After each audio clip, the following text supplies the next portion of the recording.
Duduktong natin. Amazing! Bale ito, no? Tatry natin na iduktong to kung may mga hanger kayo na putol. Actually, maraming paraan para maiduktong. O, pinakamadali, bumili ka na lang ng bago.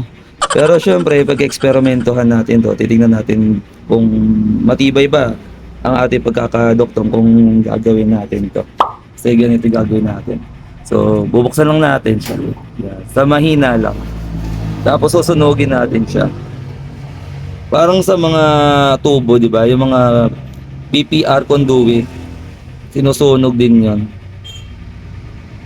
Tapos,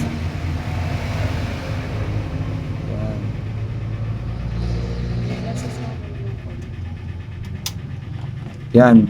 So, ganito. Duduktong natin.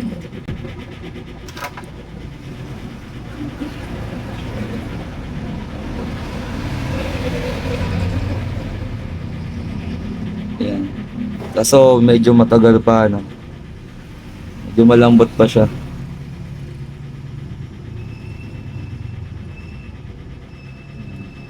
Tapos pwede mo siyang isentro habang malambot pa.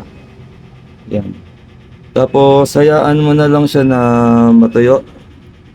No? Para pwede mo na ulit gamitin. So ganun lang.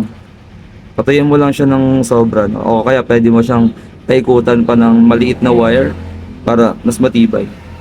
Yan.